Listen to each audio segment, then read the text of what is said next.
Okay, clear night portrait, 4 notches down in darkness because the sun is out, and I've got AF macro on. Okay, Dicktales from the sausage factory.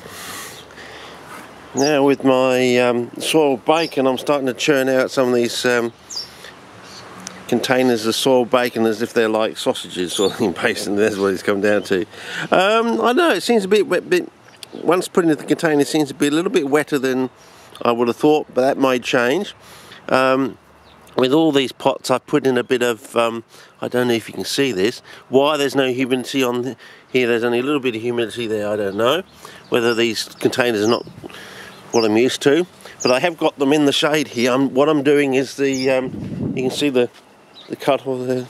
As we get towards summer, that line there gets closer and closer and closer to this over here in the afternoon sort of thing, but at the moment it's almost a metre out there, so I may have to shift some of these, like take one of these once I'm certain where it will be, because I don't want it to go into the sun like that because they'll roast sort of thing. But basically what I'm doing is what people in Mexico, South America and some parts of Spain are doing.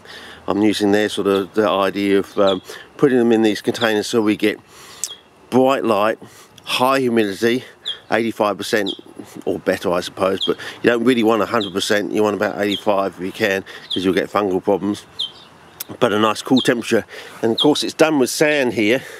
It's basically 1/3 soiled bacon and 2/3 quartzite sand, so it should stay nice and cool, so it'll be bright, humid and cool. And I've put in various combinations. Here I've got the wit, intermediate and white cape. The intermediate and the white cape are from Camel, and Camel sent me some seeds last year, and I got a couple of germinations on the Lusitanica, so I do know his seed is fresh and will germinate, so I hold out high hopes for the seed I've put in there for this year sort of thing. And what else have we got? We got wit, Philly and Lusitanica. So that's the one I know definitely, if it's from the same batch of seeds he sent me last year, it definitely is viable and they will germinate. What I found was very strange is they only germinated on the on just the basic calcium, basic chalk calcium last year. That's the only germination I got of the Lusitanica was on the base, which was eye-opening and very strange. But so you never know, we should get some excitement. Now what I've put in each of these containers is a bit of moss too. I don't know if you can see that, if it's going to focus in on that. There's a bit of moss in there.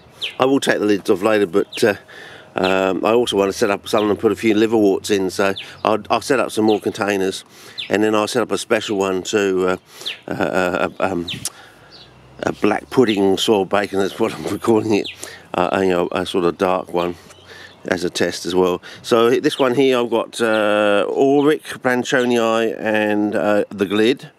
So that'll be interesting, and it's the same batch of seeds I've sent to Rodrigo too.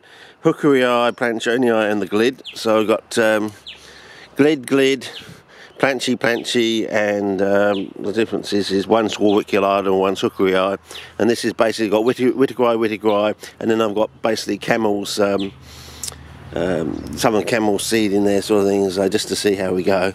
And I'm assuming Rodrigo's going to send me back some Banata in return for the seed I sent to him.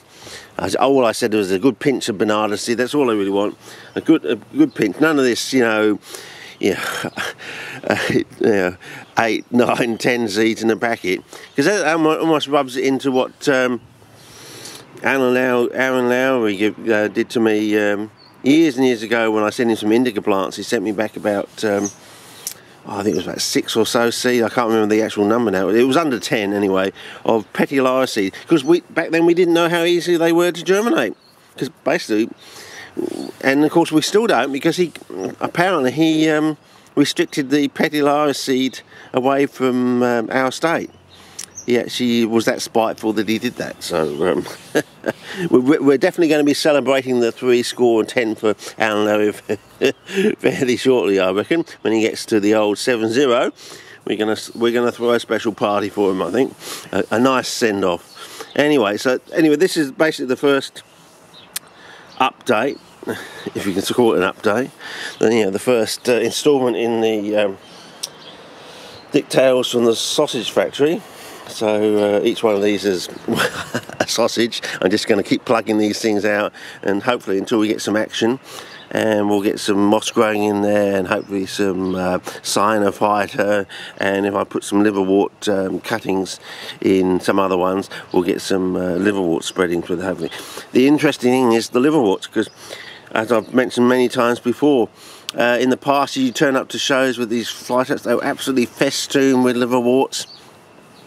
And apparently my Russian friend, Igor Zakwa, he emailed me and said, you do know that liverworts grow on limestone. Of course, you know, not being from that sort of European-centric point of view, we even had new Australians looking at us, telling us, you know, very strangely, is looking at us as though we were liars, telling them the no calcium, low nutrient theory, and they thought we were lying to them. And I think basically we were.